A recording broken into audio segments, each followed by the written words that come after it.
Go.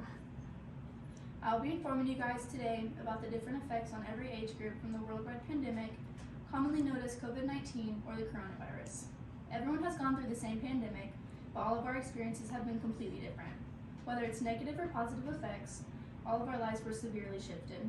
No matter your age group, newborn to 85 years and older, your mental and physical health was affected by the international virus. COVID-19 was first introduced to the world in late 2019. It spread a lot quicker than anyone expected and has stayed around much longer than we all were convinced it would.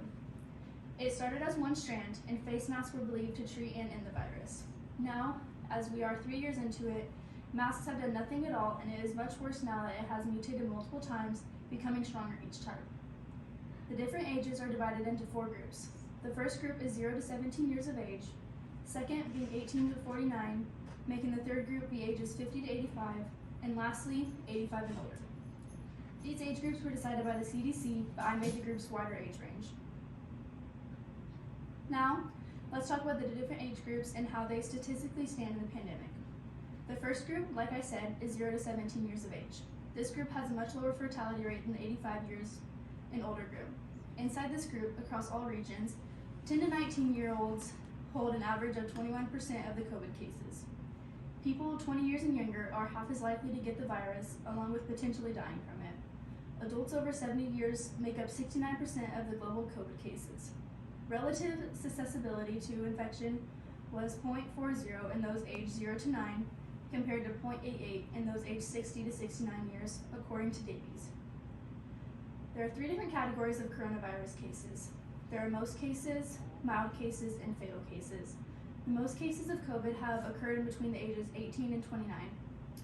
Coming in second with the most cases would be ages 50 to 64 years. Now, the lowest number of cases belongs to, surprisingly enough, the 85 and older group. There are many reasons for these statistics. The most mild cases, meaning serious but not deadly, would be the middle-aged people about 21 to 32 years old. The question is, why are some people's cases more mild or severe than others? And why do some people have little to no symptoms while others have a miserable time when they have caught the virus? What plays a factor in how bad your case is? Well, there are many different factors that determine the severity of your case. One being your age, according to WhaleCornell.org. The older you are, the less efficient your immune system is at fighting off viral infections. Another reason one case could be worse than their neighbors is their gender. Although men and women are proven to have an equal chance at encountering the infection, in most countries, men are more likely to die from it rather than women. I'm now going to talk about what we all had to truck through with no contact to the outside world, quarantine. Quarantine was extremely hard for everyone around the world, no matter your age. After school got shut down and we all went to total lockdowns, my life did a full 360. Being 16-year-old during quarantine, I did what all teenagers did. TikTok was the biggest social media platform ever, and there we found some pretty cool stuff to do while in quarantine.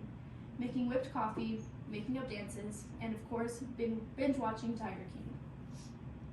My parents, who are in their 40s, also had a hard time with quarantine. Working from home was hard for them, along with everyone across the world. Every age group was obviously affected in different ways.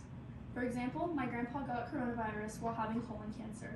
It was very hard for him to get through it, but with the great medicine practice we have developed through the pandemic, he got through it.